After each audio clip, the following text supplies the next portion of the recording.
up, weirdos? Hey, weirdos. You're the weirdo. This isn't your average history lesson. We're telling stories that you didn't learn in school. Tales of ghosts, monsters, strange and unique happenings that defy explanation. If you're ready to look past the surface and into the shadows, you've come to the right place. Gets let weird. I don't know. Uh-huh. Yep. Let. You know what? Fuck it. Uh-huh. Estes Park, Colorado. That's where we're going to be. That's where we're going today. Okay. And why are we going to Estes Park, Colorado, do you ask? We're going to visit the Stanley Hotel. And the Okay. Stanley Hotel was, as we know now, we didn't before, but it's where Stephen King was visiting for the weekend. And he had a horrible dream about his son, which prompted him to write the story, The Shining. It's perched majestically in the Colorado Rockies. The Stanley Hotel has welcomed guests since 1909. Tucked away near the very entrance of Rocky Mountain National Park, just 70 miles from bustling downtown Denver, sits one of the country's most notoriously haunted destinations, as well as the famed inspiration for The Shining. It's got 140 rooms. It's a colonial revival style hotel. It's one of the oldest hotels still standing in Colorado, and it's been treating guests to its luxurious amenities, gorgeous mountain views, and a plethora of frightening folklore. That's fun to say. A plethora. A plethora of frightening folklore Mm-hmm. since it first opened its door on July 4th, 1909. And I do think I have a photo of, well, there's Estes Park near the northern tippy top of Colorado. Yeah. Yeah. And then here is Freeland Oscar Stanley. Look at that beard. He was an inventor and wanted to get away and went on vacation here and was like, you know what, I'm building this hotel. It's going to be amazing. And it was an historical event, to be sure. The hedge maze that we see here that was made famous in the book, that Mhm. wasn't added until like the 1980s, I Ah. believe, after the fame of the book and Mhm. or the movie and all that stuff. So this was added after. What it did have that it was while Stephen was staying there was a big croquet court, Mhm. and that turned into the hedge maze, Ah, okay. which is important in the story. Spoiler, but Right, right. yeah. So, with a history like the Stanleys, as well as its claim to fame, is being the hotel that left horror author Stephen King shaking in his boots, it's no wonder that this menacing monument to early 20th century Americana has long been attracting its fair share of both ghost hunters and casual lovers of the paranormal. Why is it haunted, do you say? Thank you for asking. You're welcome. The Stanley Hotel has had its fair share of unusual activity over its long history. Employees, guests, historians alike agree that, believe it or not, you believe in ghosts or not, it's difficult to ignore the reputation that has built one of the most haunted hotels in the entire country, if not in all of Colorado. So let's see. What have we got here? We have what's called the vortex. There is a hot spot that has caught the attention of mediums worldwide. It's the main hotel's main staircase. I don't know if that's our next photo. No, it's Stephen King. We can get past him. It's like we know who he is. This is some memorabilia of Stephen King and The Shining. You know, paying homage to The Shining.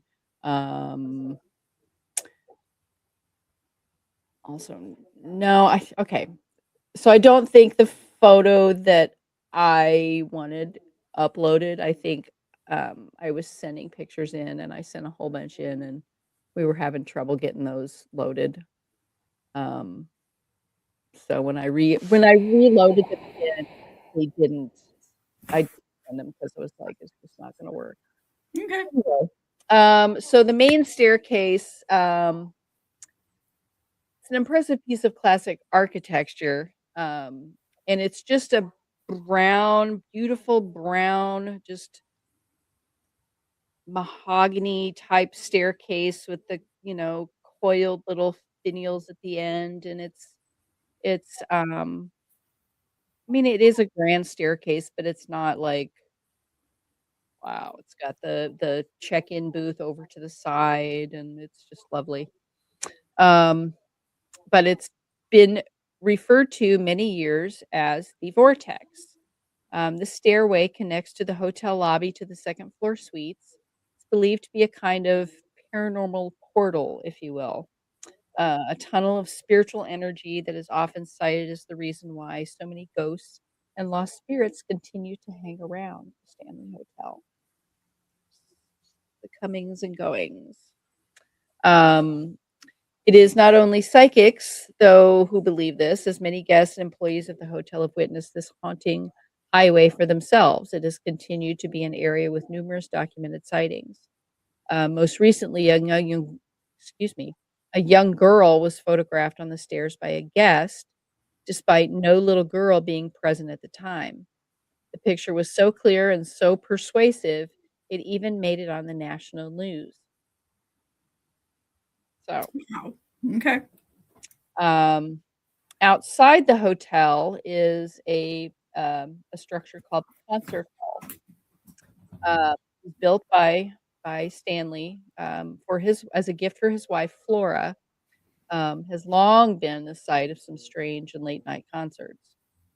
Um, it would seem that Flora, who cherished, and this, as you know, I have the Steinway insignia tattooed on my body, but Flora cherished the Steinway piano that her husband bought her um, on the hotel's opening day.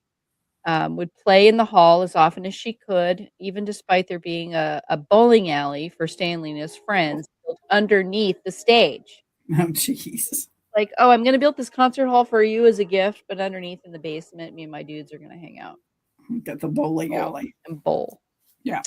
So, okay. It seemed that Flora's love of music has never really left the Stanley Hotel because even today, classic piano can be heard coming from the hall late at night, long after the musicians have left and the guests have retreated to their rooms. These ghostly concerts have been documented for many years, but have noticeably increased since the hall was renovated in the year 2000, making it one of the most active spots in recent years. Some people believe that the spirit of Flora herself is still making sure her guests are being entertained. How do we feel about that? Meh? Meh? Yeah. Meh? I mean, I've heard that. I've heard that. That goes on. Let's see, what else do I have here? The fourth floor of the Stanley Hotel, while not as famous as some other areas, makes up for the fact with sheer numbers. Here, more than anywhere else, strange and unusual activities, including actual ghost sightings, are a regular occurrence. So the fourth floor is where we want to stay when we go.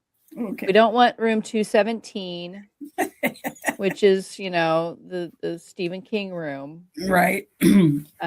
which was changed to room 247 for the movie or the book. But the fourth floor is the hot spot. That's fine. It was a little more than an enormous attic in the early days of the hotel. It was used for storage in the winter months, when the hotel would close down for the winter. It wasn't until years later that it was built up, first as in-house lodging for female employees and their children, and later as hotel suites. Now, Okay. many guests on the fourth floor speak of children running through the halls, which tracks, laughing and playing in late hours of the night, which kids are wont to do, right? Mm-hmm. Yep. In the rooms themselves, closet doors are said to open and shut on their own. Um, and people's items, especially clothing, tend to go missing, only to reappear later, put away neatly in a drawer. Okay, well, that's fine. That'd be fun. You go put it up. Right. Right. Of all the rooms, it seems room 428 seems to be the most active, with reports of heavy footsteps moving across the room, furniture being rearranged as occupants sleep. And even more disturbing, the ghost of a lone cowboy has made himself known time and time again, surprising a sleeping guest by appearing at the edge of their bed, which that's a hard pass for me. It's a firm no. Oh, Firm no. come on. Come on. I'd stay there. I mean, I stayed in the Crescent Hotel. I've slept there knowing that it was going to be haunted and didn't sleep a wink. Didn't sleep a wink. But yeah. Strangely enough, there's no record of a cowboy dying in that room, but many Estes Park locals believe he believe he is the spirit of James Nugent, known as Rocky Mountain Jim, a local mountain man and explorer responsible for much of the town's founding. Okay. Which, okay. He's just going to take up residence in the fancy hotel on the hill. Well, he likes the ladies. Ah.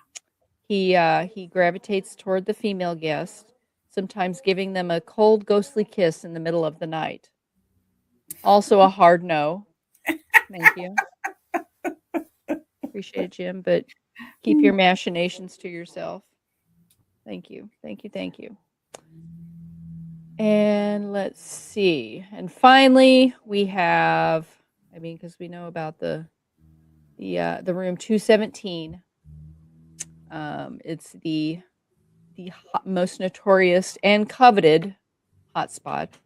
In the early years of the hotel, room 217 was the location of a horrific accident, one that would prove an early indicator of the sordid history that would follow the Stanley Hotel for the rest of its days. Late one night, as a Colorado snowstorm was fast approaching, the head housekeeper, Mrs. Elizabeth Wilson, was making her rounds, lightly lighting the acetylene lanterns throughout the hotel in case of a power outage. Unfortunately, what Mrs. Wilson did not know, couldn't have known, was that there was a leak on the second floor, slowly filling the entire wing with flammable gas. As she entered room 217, lighting a match beneath the lamp, an explosion rocked the hotel, destroying the room, the hall, the floor beneath it, dropping her down into the dining room below. Oh, jeez. Amazingly, no one was killed, not even Mrs. Wilson, who sustained little more than 2 broken ankles and a story she would tell until her dying day. Still, the damage was done and the legend was starting to unfold. Despite not dying in the blast, many believe that Mrs. Wilson, who passed away at the ripe old age of 90 in her home, yeah, is still clinging to the room that caused her and so much trauma. Yeah, no, she lived to be 90. She let it go. She's not haunting anybody. Yeah, she's not haunting anyone. I'm sorry. Sorry, but yeah. No. No. They could be right. I don't think so. Because guests in room 217 have long been reporting personal items being moved around the room, lights being turned on and off. Some unmarried couples have felt a cold force wedged between their sleeping bodies. Proof that the old-fashioned, I don't think so. What's going on up on the 4th floor could be going on. Yeah, I don't think it's Mrs. Wilson. I don't. I'm sorry. Oozing through the rest of the hotel at times. Right. While it's a persuasive story, it's not very persuasive. It's left its mark on its history in other ways, as well as if it weren't for the nightmares of a young struggling writer who'd been staying in the room for a night. Some of the most iconic characters, moments, and motives that Stanley Kubrick invented. But that's a different story. In modern horror would have never been realized. Because the book and the movie are two different. They're vastly different. Well, yeah, that's vastly different. That's always the way it is. The book and the movie are never the same. Well, it's like Kubrick read the book and went like, Cool idea, Steve. Thanks. Mm-hmm. But in October of 1974, Stephen and his wife, Tabitha, they decided to take a late summer trip from their home in Boulder. So kind of a staycation, but like just a little drive. Mm-hmm. And they booked a night in the Stanley Hotel before it closed for the winter season. This room was 217. Started with a nightmare, one where King watched helplessly as his young son was chased through the hall of the hotel by an enormous living fire hose. Okay. We also need to say that Stephen King at one point in his life did have a trouble with cocaine.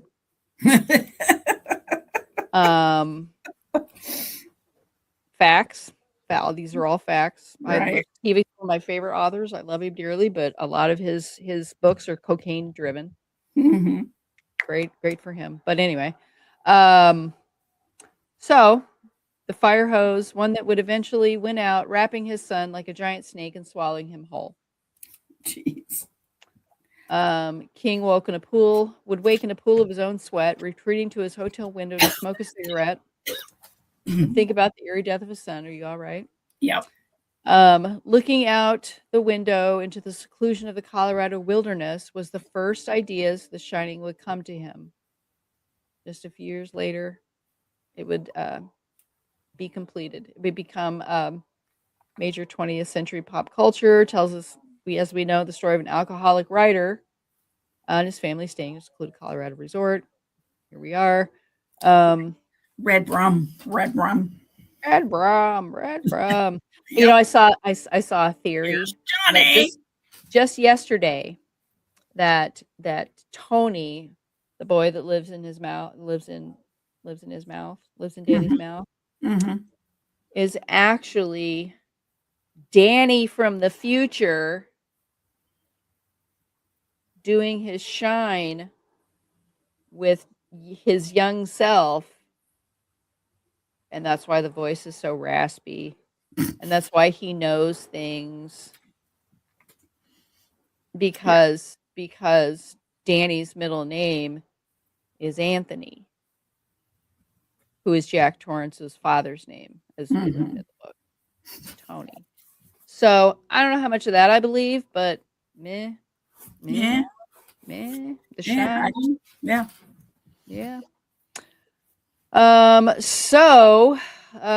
Let's see. The Stanley Hotel was bought by the Thomas Wyndham Quinn, the 4th Earl of Dunray. I don't know. Anyway. I don't know what that story was. That was very weird. Anyway, that's all the weirdness I got. I gotta go. I gotta go to bed.